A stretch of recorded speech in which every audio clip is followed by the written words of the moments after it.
Preiskovalna komisija za zagotavljanje zlorab v slovenskem bančnem sistemu se z Novo Ljubljansko banko ukvarja od novembra 2016, torej od takrat, ko je bilo sprejeto vmesno poročilo o Factor in Probanki. Namreč takrat je bilo v parlamentarni razpravi večkrat izraženo stališče poslancev, da naj se preiskovalna komisija primarno loti Nove Ljubljanske banke, torej največje banke, za domnevo, da glede na to, da gre za največjo banko, so tam lahko nastale tudi največje nepravilnosti.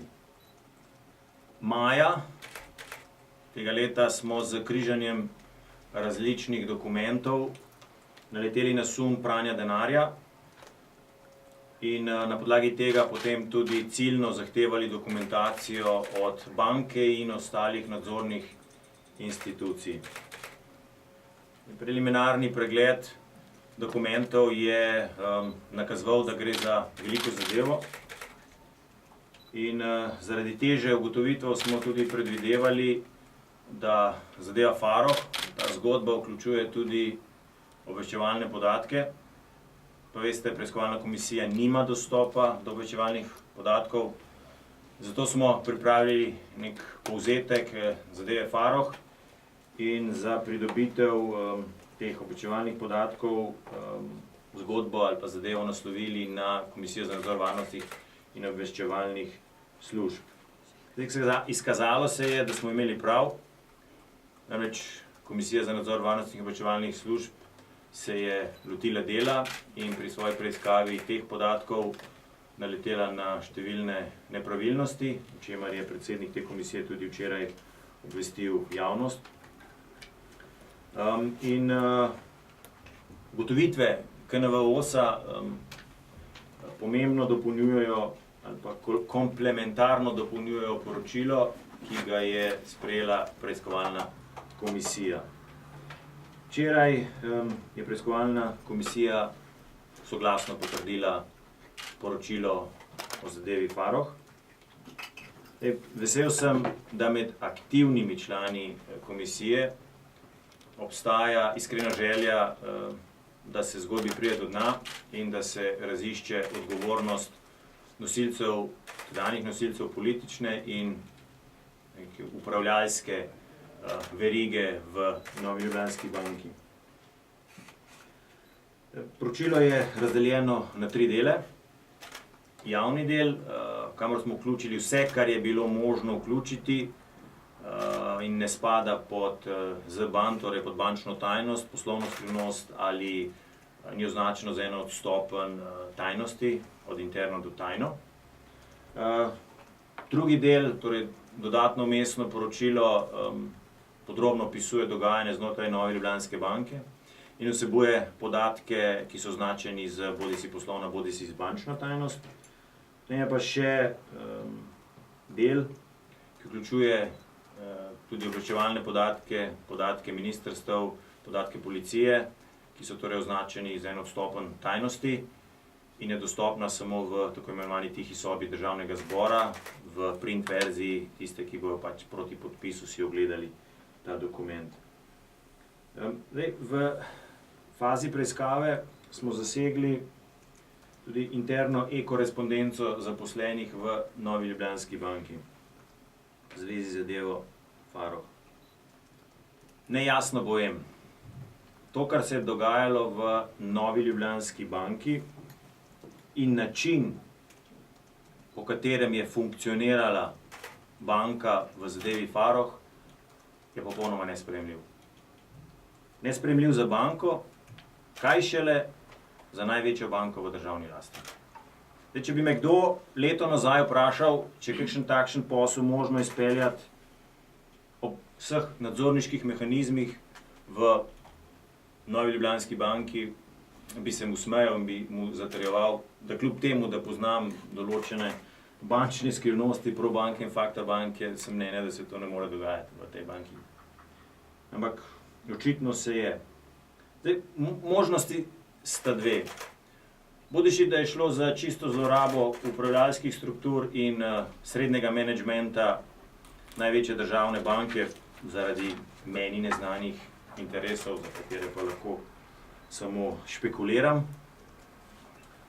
Bodisi da je šlo za tiho soglasje ali celo mentorstvo določenih političnih struktur.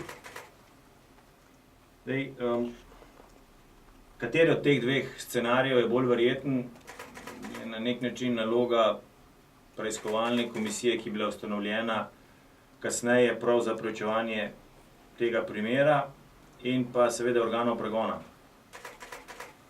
Upam pa, da usoda te preiskave organov pregona ne bo takšna, kot je bila usoda preiskave tega primera policije iz leta 2011, ko je kot vakuum preiskavo tehnila brez kakršnega koli zaključnega epiloga. Zdaj, molk političnega vrha, pa ne bom zelo ekspliciten, gospoda Pahorja, gospoda Turka, Tirka, gospoda Križaniča, gospoda Zalarja in gospe Kresalove, ki so bili vsi zelo podrobno obveščeni o primeru, nekateri celo večkrat, daje realno podlago razmišljanju o spregi politike in nekaterih upravljalskih struktur v Novi Ljubljanski banki v zadevi Farrokh. Preiskovalna komisija zato v bistvenih ugotovitvah ugotavlja tudi politično odgovornost, predvsem v smislu opustitve dolžnosti ravnanja nosilcev oblasti. Tudi vse nadzorne institucije so delovale po načelu nič ne vidim, nič ne slišim, nič ne govorim. Ravno zaradi tega je bilo bistveno težje tudi zbrati vse ustrezne dokaze, ki so bili zelo fragmentirani po različnih sklopih dokumentov. Zdaj, v nadzornih institucijah Banki Slovenije, Uradu za preprečevanje pranja denarja in protikorupcijski komisiji je bilo z zadevo seznanjenih približno 100 ljudi. Povejte mi še kakšno zgodbo, ki tehta 1 milijardo evrov, se dogaja 2 leti in zanjo ve 100 pretežno javnih uslužbencev, pa ne pride v javnost. Osebno je ne poznam. Najbolj je pa šokantna ugotovitev, da v celi zgodbi sploh ni bilo obveščeno državno tožilstvo. Čeprav bi po zakonu moralo biti. Zdaj, policija je zadevo preiskovala, kar naenkrat pa se je preiskava ustavila, brez nujnega epiloga, ki ga predvideva, oziroma ga je predvideval tedanji 148. člen Zakona o kazenskem postopku. S tem so kršili svojo temeljno področno zakonodajo, ki predvideva postopke in ravnanje ob takšnih ugotovitvah. Zdaj, v preiskovalni komisiji se sprašujemo, na koliko takšnih primerov bi lahko še naleteli v primeru notranje oziroma zunanje bančne kriminalitete in posledično, ali je izplen pregona bančne kriminalitete tako uboren ravno zaradi tega, ker so morda ravnanja policije podobna tudi v kakšnih drugih eksplicitnih primerih povezanih z bančno kriminaliteto. Državnega tožilstva pa v zadevi niso obvestili niti organi nadzora, niti nosilci politične oblasti, čeprav so v preteklosti obveščali državno tožilstvo o bistveno manjših ugotovljenih kršitvah. Zato tedanji nosilci nosijo subjektivno in objektivno odgovornost. Zdaj, zakaj je zgodba tako pomembna? Gre za zgodbo, kjer je preko Evropske banke, glej ga zlomka v tem primeru ravno slovenske največje državne banke NLB, v evropski plačilni promet bila v tok spravljena 1 milijarda iranskega denarja sumljivega porekla. In tudi, med drugim, na tak način,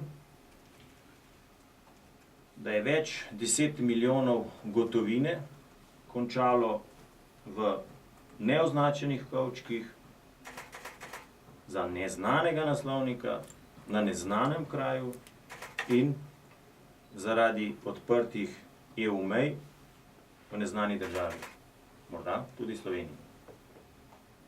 Zato je preiskovalna komisija skupek vseh treh poročil, javnega, zaprtega po bančni tajnosti in tudi tajnega, pripravila kot naznanitev suma storitve kaznivih dejanj notranje in zunanje bančne kriminalitete in jih skladno s tremi sprejetimi sklepi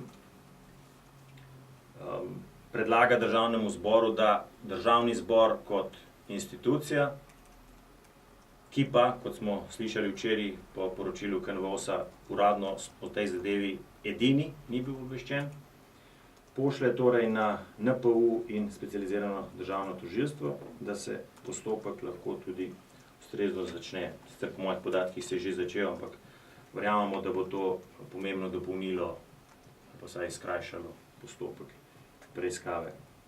Poleg tega pa preiskovalna komisija v dveh še dodatnih predlogih sklepih predlaga, da v vseh zadevanih organih, kjer po mnenju preiskovalne komisije je šlo za nepravilnosti in opustitev dolžnega ravnanja, se opravi zelo natančen notranji nadzor, kje je šlo narobe, kaj je šlo narobe in se morebiti odgovorne tudi ustrezno sankcionira. Ter da Vlada Republike Slovenije kot skupščina SDH-ju naloži, da zahteva od Nove Ljubljanske banke pripravo podrobnega poročila o zadevi Farrokh. Z vidika tudi tega, kje so tisti uslužbenci Nove Ljubljanske banke in odgovorni, ki so sodelovali pri tem projektu, danes v hierarhiji in strukturi Nove Ljubljanske banke. Jaz upam, da preiskovalna komisija je sprejela dodatno tudi sklep, da se to oziroma predlaga kolegiju Državnega zbora, da se to poročilo uvrsti na septembrsko sejo, da se v bistvu ta zadeva lahko, ta snežna kepa lahko čim prej začne kotaliti v smeri, kjer bi se takšne zadeve morale kotaliti. Tako da, če je kakšno vprašanje. Tam imamo pripravljeno tudi te bistvene ugotovitve javnega dela, tako da bomo pa razdelili in pa sklepe preiskovalne komisije, ki so bili, kot sem rekel, soglasno sprejeti včeraj zvečer. Prosim. Janja Zadar, mene se zanima, vaša komisija je s tem poročilom zaključila z obravnavo tega primera? Drži, naša komisija je pripravila to poročilo, pregledala vse dokumente, ki jih je zasegla in to je to, kar imamo povedati o sumu pranja denarja v Novi Ljubljanski banki v zadevi Farrokh. Še kakšno vprašanje? Ja, ste lahko, Marko Milenkovič, ste lahko konkretni, do kakšnih ugotovitev ste prišli? Govorite, ogromno uslužbencev je bilo vpletenih, ogromno ljudi, bilo z imeni, pa saj s položaji, kdo je odločen, kaj je odločen.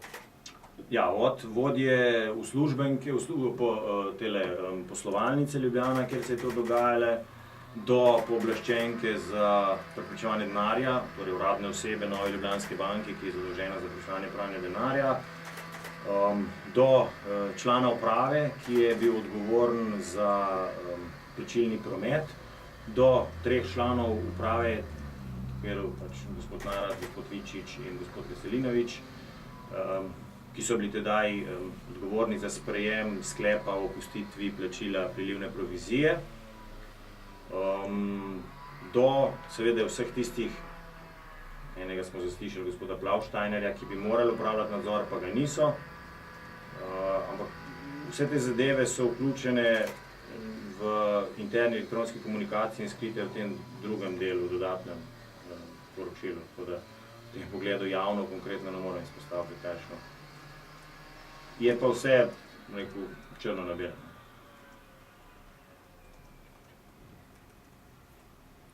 Še kakšno vprašanje? Vprašanje, druga tema. Ja,